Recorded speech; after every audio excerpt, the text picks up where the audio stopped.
بسم اللہ الرحمن الرحیم سیدنا کریم صلی اللہ علیہ وسلم۔ آج ہم آپ کے ساتھ بنی اسرائیل کے ایک طاقتور بادشاہ اور نبی کے بارے میں ذکر کریں ہیں جو طالوت کی طرف سے جالوت سے لڑے اور آپ نے جالوت کو قتل کر دیا اور اللہ نے آپ کو بادشاہی اور نبوت عطا کی۔ اسلامک ایکسس ویو کے ناظرین السلام علیکم۔ آج ہم آپ سے ایسے نبی کی بات کرنے والے ہیں جن کو اللہ پاک نے زبور عطا کی اور ان کو لحن داؤدی بخشی اور ان کے بیٹے کا نام حضرت سلیمان علیہ السلام ہے۔ ان نبی کا ذکر بائبل میں بھی ہے اور قرآن پاک کی سورہ بقرہ، سورہ نساء، سورہ مائدہ، سورہ انعام، سورہ اسراء، سورہ انبیاء اور سورہ سبا میں بھی ہے۔ کئی لوگ آپ میں سے سمجھ گئے ہوں گے کہ ہم حضرت داؤد علیہ السلام کے بارے میں بات کر رہے ہیں۔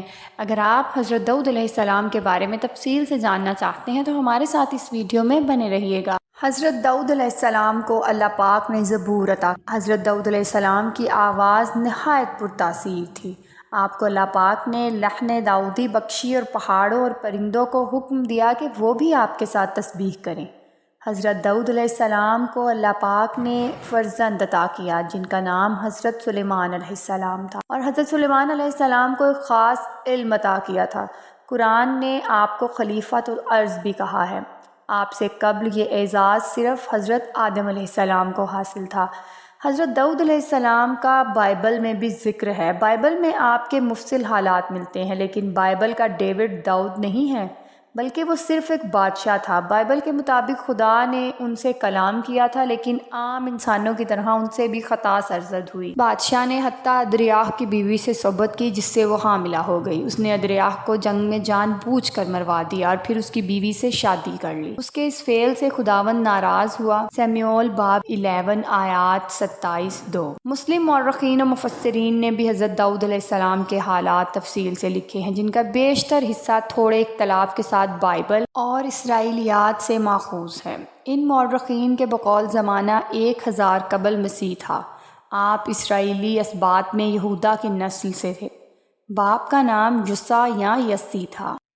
اسلام اور قرآن میں ذکر۔ قرآن مجید کی سورہ بقرہ، سورہ نساء، سورہ مائدہ، سورہ انعام، سورہ اسراء، سورہ انبیاء اور سورہ سبا میں حضرت داؤد علیہ السلام کا ذکر ملتا ہے۔ بنی اسرائیل کی رشد و ہدایت کے لیے تورات نازل کی جا چکی تھی، لیکن قوم شریعت موسوی کو فراموش کر کے ہدایت سے بھٹک چکی تھی۔ اللہ نے راہ ہدایت کے لیے زبور نازل فرمائی۔ زبور کے لغوی معنوں میں سے ایک پارے اور ٹکڑے کے ہیں۔ اس کا مطلب شعر بھی ہے۔ زبور تختی یا کتاب لکھنے کے معنوں میں بھی استعمال ہوا ہے۔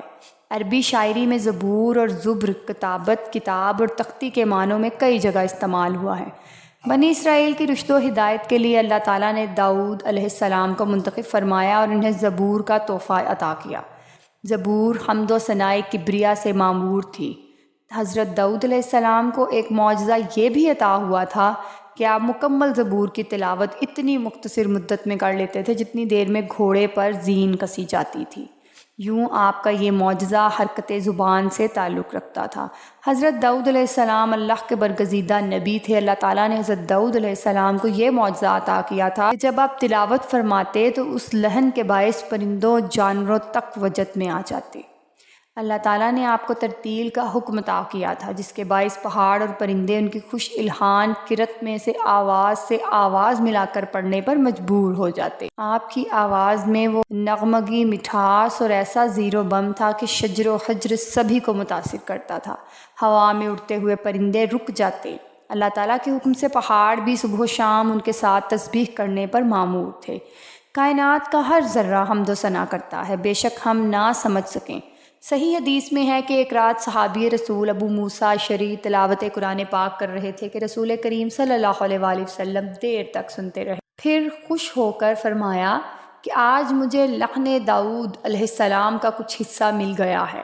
حضرت داؤد علیہ السلام سے پہلے بنی اسرائیل میں یہ سلسلہ قائم تھا کہ حکومت ایک خاندان اور نبوت اور رسالت کسی دوسرے خاندان سے وابستہ ہوتی تھی۔ حضرت داؤد علیہ السلام کے عہد میں یہودا کا گھرانہ نبوت اور افراہم کا خاندان حکومت و سلطنت سے سرفراز تھا۔ شمویل کے عہد میں لوٹ مار اور حملہ آوروں کا زور بڑھتا ہی جا رہا تھا۔ بنی اسرائیل نے آپ علیہ السلام سے درخواست کی کہ آپ اپنے بیٹوں کی بجائے وہ شرائط بادشاہت پر پورے نہیں اترتے کسی اور کو بادشاہ مقرر کر دیجئے جو ظالموں کا مقابلہ کرنے کی طاقت و قوت رکھتا ہو۔ بنی اسرائیل کے اصرار پر آپ نے طالوت نامی شخص کو بادشاہ مقرر کیا جو بہت بہادر اور جری تھا، جس نے نہایت سمجھداری سے مجاہدین کا انتخاب کیا جو دشمن سے مقابلے کے لیے آگے بڑھا۔ ابھی مجاہدین میدان جنگ میں نہ پہنچے تھے کہ راستے میں ایک نہر آ گئی۔ گرمی کا موسم تھا، سبھی پیاسے ہو رہے تھے۔ طالوت نے اپنے مجاہدین کی صبر و برداشت اور ہمت و حوصلہ آزمانے کی خاطر حکم دیا کہ کوئی بھی ایک چلو سے زیادہ پانی نہ پیے۔ چند ایک کے سوا سبھی نے حکم عدولی کی۔ پھر جب طالوت فوجیں لے کر باہر نکلا تو اس نے کہا، یقیناً اللہ تم کو ایک نہر سے آزمائے گا، جس نے اس کا پانی پی لیا وہ میرا نہیں، اور جس نے اس کے پانی کو نہ چکھا وہ میرا ہے، مگر ہاں جو اپنے ہاتھ سے ایک چلو بھر لے۔ پھر ان میں سے سوائے چند کے سب نے اس سے پانی پی لیا۔ لشکر میدانی جنگ میں پہنچا۔ وہ جنہوں نے جی بھر کر پانی پیا تھا خود میں مقابلے کی طاقت نہ پا کر الگ ہو گئے۔ یہاں ان کا مقابلہ جالوت نامی بہت قوی و دیو ہیکل شخص سے تھا۔ لشکر بھی اس کا بہت بڑا تھا۔ طالوت کے مٹھی بھر مجاہدین کو، جس کی تعداد 313 تھی، جالوت اور اس کے لشکر سے خوف زدہ ہونا چاہیے تھا، لیکن انہوں نے کہا، حق باطل پر غالب آتا رہا ہے۔ قلیل مجاہدین نے کفار کی کثیر تعداد پر فتح پائی۔ فلسطین کا حکمران جالوت اپنی طاقت اور کثیر لشکر کے ضم میں بنی اسرائیل کو ہر صورت میں غلام بنانے پر تیار تھا۔ طالوت مقابلے کی سخت نہ رکھتا تھا اور پریشان تھا۔ مجلس مشاورت بلوائی گئی اور وہاں پر تجویز منظور کی گئی کہ بنی اسرائیل کا جو جوان جالوت سے مقابلہ کر کے اسے ہلاک کرے گا، اسے نہ صرف نصف سلطنت کا مالک بنا دیا جائے گا، بلکہ سردار طالوت اپنی خوبصورت بیٹی عنایہ کی شادی بھی ان سے کر دے گا۔ یہی زمانہ تھا جب بنی شموئیل کو بشارت ہوئی تھی کہ یسع طبقات ناصری میں یہ نام انسا اور قصص الانبیاء میں عیشع درج ہے کا چھوٹا بیٹا طالوت کی وفات کے بعد بنی اسرائیل کا حکمران ہوگا، اور اس سے بڑھ کر ایک اور اعزاز اس کا منتظر ہے، اور وہ یہ ہے کہ اللہ نے نبوت کے لیے بھی اسی کو منتخب فرمایا ہے۔ حضرت داؤد علیہ السلام مستقبل کے اس خوبصورت لیکن ذمہ دار دور سے بے خبر جنگلوں میں بھیڑ بکریاں چراتے رہے اور ساتھ ساتھ اپنے دل پسند مشغلے میں بھی مشغول رہے۔ حضرت داؤد علیہ السلام فلاخن چلانے میں مہارت رکھتے تھے۔ ان کے پاس ہمہ وقت ایک لاٹھی، فلاخن اور ایک تھیلی میں چھوٹے چھوٹے پتھر ہوا کرتے تھے۔ ان کے فن نشانہ بازی میں مہارت کا علم بنی اسرائیل کو بھی تھا۔ وہ کہا کرتے تھے کہ حضرت داؤد علیہ السلام کے فلاخن کا نشانہ بننے والی چیز ریزہ ریزہ ہو جاتی ہے۔ ان کی بہادری کے قصے بھی مشہور تھے۔ یہ بات بھی عام تھی کہ وہ جنگل میں شیر پر سواری کیا کرتے تھے۔ ایک روز وہ بکریوں کو لے کر جنگل کی طرف جا رہے تھے کہ ایک پتھر سے آواز آئی، اے حضرت داؤد، میں وہ پتھر ہوں جس سے حضرت ہارون علیہ السلام نے اپنے دشمن کو قتل کیا تھا، مجھے اٹھا لیجئے، میں کسی دن آپ کا بھی کام کروں گا۔ حضرت داؤد علیہ السلام کی حیرت فطری امر تھا۔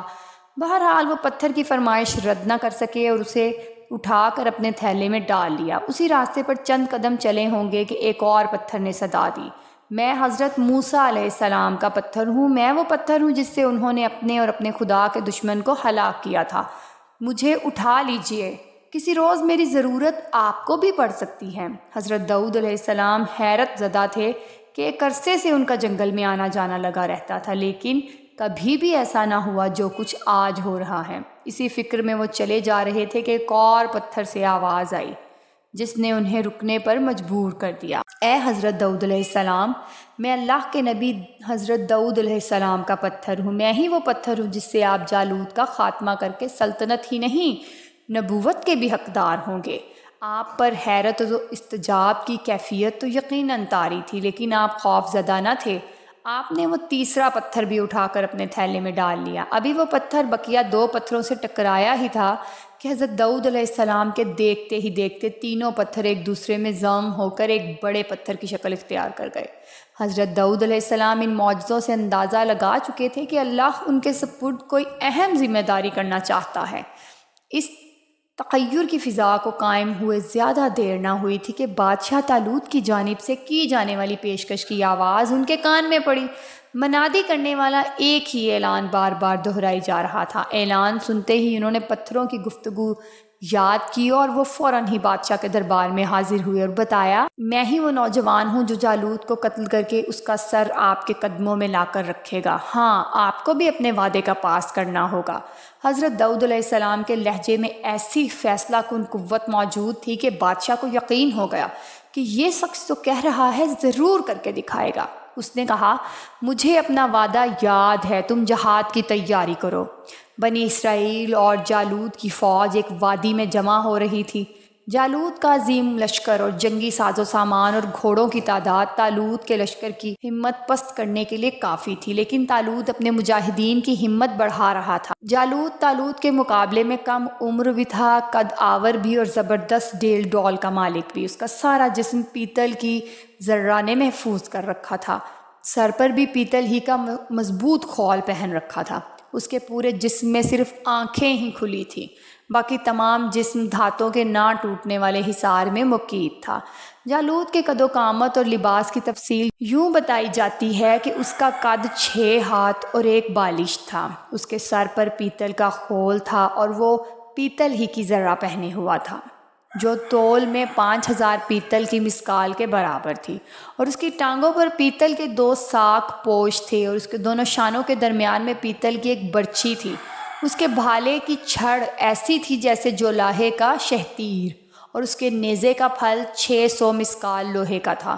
میدان جنگ پہنچ کر جالوت نے للکارا، کوئی ہے جو میرا مقابلہ کرنے کی جرت کرے اور مجھے ہلاک کر کے اپنے بادشاہ کی طرف سے اعلان کیے گئے انعام کا حقدار ٹھہرے؟ جالوت کا حلیہ اور پھر دبنگ آواز، کسی میں اس کی للکار کا جواب دینے کی جرت نہ ہوئی۔ جالوت نے چند مرتبہ اپنی بات دہرائی اور جواب نہ پا کر اکڑتا ہوا واپس ہوا۔ یہی وہ لمحہ ہے کہ طالوت کے لشکر میں ہلچل پیدا ہوئی۔ لشکر کی پچھلی صفوں سے ایک نوجوان جس کا جسم ذرہ سے آزاد اور سر خول سے بے نیاز تھا سامنے آیا اور جالوت کو للکارا۔ جالوت اس نوجوان کو دیکھ کر ہنسا، کیا میں کوئی کتا ہوں جو تو ایک لاٹھی لیے میرے مقابل آیا ہے؟ حضرت داؤد علیہ السلام کا جواب یہی تھا کہ ہاں، میرے نزدیک تیری حیثیت ایک کتے سے زیادہ نہیں ہے، تیرے لیے میری یہ لاٹھی ہی کافی ہے۔ جالوت کا غصے سے پاگل ہو جانا انہونی بات نہ تھی، اس نے بہت برا بھلا کہنا شروع کیا۔ حضرت داؤد علیہ السلام اطمینان سے سنتے رہے۔ وہ جانتے تھے کہ حق کی باطل پر فتح انہی کے مقدر میں لکھی جا چکی ہے۔ خود پر اعتماد اور اللہ پر یقین نے انہیں جرأت عطا کی۔ وہ مسکراتے ہوئے جالوت کی جانب بڑھتے گئے، خاموشی سے تھیلے سے پتھر نکالا، فلاخن میں رکھا اور مہارت کے ساتھ اس کے ماتھے کا نشانہ لے ڈالا۔ خدا کی قدرت سے ہوا کا ایک جھونکا ایسا آیا کہ جالوت کا وزنی خول، جس کا وزن 80 سیر اور طبقات ناصری کے مؤلف و مترجم غلام رسول مہر کے مطابق 60 سیر تھا، ایسے اڑ گیا جیسے ایک سوکھا پتا اڑتا ہے۔ حضرت داؤد علیہ السلام کا فلاخن سے پھینکا گیا پتھر فضا میں ہی 3 حصوں میں منقسم ہو گیا، 2 ٹکڑے دائیں بائیں جانب سے نکلے اور تیسرا عین پیشانی کے درمیان میں لگا اور پیشانی چیر کر دوسری جانب سے نکل گیا۔ جالوت کے گھوڑے سے گرتے ہی حضرت داؤد علیہ السلام نے اس کا سر تن سے جدا کیا اور طالوت کے پاس لے گئے۔ یعنی جالوت کے داووں کا پول کھلنے میں لمحہ بھر نہ لگا۔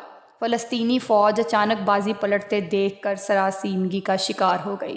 خود بنی اسرائیل بھی نہ جان پائے کہ اسے ایک لمحے میں کیا ہو گیا، لیکن جلد ہی معاملے کی تہہ تک پہنچ گئے اور ایک نئی قوت کے ساتھ دشمنوں پر ٹوٹ پڑے اور فلسطینیوں کو اپنے علاقے سے نکال باہر کیا۔ طالوت نے اپنا وعدہ نبھایا، آدھی سلطنت عطا کی اور بیٹی کی شادی آپ یعنی حضرت داؤد علیہ السلام سے کر دی۔ تمام بنی اسرائیل حضرت داؤد علیہ السلام کی بہادری اور عدل و انصاف کی وجہ سے بہت عزت کرتے تھے۔ حکومت کے نظم و نسق میں بہتری کے لیے انہوں نے کچھ ایسے اصول و ضوابط تشکیل دیے جو مملکت کی مضبوطی اور عوام کی فلاح و بہبود سے تعلق رکھتے تھے۔ عوام جان گئے کہ اب انہیں جو حکمران میسر آیا ہے وہ انہی کا خیر خواہ ہے۔ حضرت داؤد علیہ السلام کی مقبولیت اعلیٰ انتظامیہ ہی نہیں، خود طالوت کی نگاہوں میں بھی کھٹکنے لگی۔ طالوت نے آپ کو راستے سے ہٹانے کا منصوبہ بنایا، لیکن وہ اس کے اپنے بیٹے یوتن کی وجہ سے ناکام ہو گیا، کیونکہ وہ جانتا تھا کہ اس کا باپ احسان فراموشی کا مرتکب ہو رہا ہے۔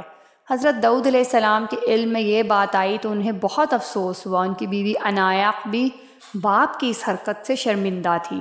اس نے آپ کے دل سے اس افسوسناک صورتحال کو مٹانے کی کوشش کی۔ آپ وقتی طور پر راضی ہو گئے، لیکن آپ جان چکے تھے کہ یہ سلطنت و بادشاہت آپ کی زندگی کا مقصد نہیں ہو سکتا۔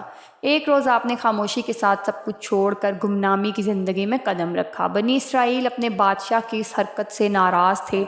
طالوت کی بادشاہت ختم ہوئی تو بیٹے یوتن نے دل برداشتہ ہو کر خودکشی کر لی۔ عنایخ بھی آپ کی جدائی کے صدمے سے جاں پر نہ ہو سکی۔ بنی اسرائیل آپ علیہ السلام کی تلاش میں سرگرداں تھے۔ آخر انہوں نے آپ کو پا لیا۔ ان کے مجبور کرنے پر آپ ان کی سلطنت کی ذمہ داری سنبھالنے پر راضی ہوئے۔ دین اور دنیا کے کاروبار ساتھ ساتھ چلنے لگے۔ اسی طرح اللہ تعالیٰ انعامات و اکرام بھی ظرف کے مطابق ہی عطا کرتا ہے۔ حضرت داؤد علیہ السلام اللہ تعالیٰ کے برگزیدہ پیغمبر، اللہ کی طرف سے سونپی گئی نبوت و بادشاہت کی ذمہ داریوں اور اس کی عطا کی گئی نعمتوں پر ہمیشہ رب ذوالجلال والاکرام کے شکر گزار رہے اور اپنے فرائض کی ادائیگی میں ہمیشہ مصروف عمل رہے۔ آپ کی حکمت و دانائی کے سبب آپ کی سلطنت بہت وسیع ہو گئی تھی۔ آپ علیہ السلام بنی اسرائیل کی ہدایت و رہنمائی کے لیے مبعوث ہوئے۔ آپ کا سلسلہ نسب 11 پشتوں سے حضرت ابراہیم علیہ السلام سے جا ملتا ہے۔ حضرت داؤد علیہ السلام کے حلیے شکل و صورت اور کردار کے بارے میں کہا جاتا ہے کہ آپ کی شخصیت انتہائی مسحور کن تھی۔ حسین و متناسب قد و خال کی بنا دیکھنے والوں کو بھلے لگتے، پھر سرخ و سفید رنگت نیلی آنکھیں متاثر کرتی تھیں۔ حضرت داؤد علیہ السلام کا ذکر قرآن کریم کی 9 سورتوں میں 16 مرتبہ آیا ہے، بعض مقامات پر مختصر اور بعض جگہ تفصیل سے۔ چنانچہ سورہ بقرہ، سورہ نساء، سورہ مائدہ، سورہ انعام، سورہ اسراء، سورہ انبیاء، سورہ نمل، سورہ سبا اور سورہ صاد میں آپ کے حالات و واقعات اور رشد و ہدایت کا بیان ہے اور اللہ تعالیٰ کے انعامات کا ذکر بھی ہے۔ قرآن پاک کی آیت کا ترجمہ ہے، اور ہم نے اس داؤد علیہ السلام کو مضبوط ملک عطا کیا اور حکمت سے نوازا اور حق و باطل کے فیصلے کی قوت عطا کی۔ اور ایک جگہ قرآن پاک کی آیت کا ترجمہ کچھ یوں ہے: اللہ نے ان کو حکومت بھی عطا کی اور حکمت نبوت بھی، اپنی مرضی سے جو چاہا سکھایا۔ سبحان اللہ۔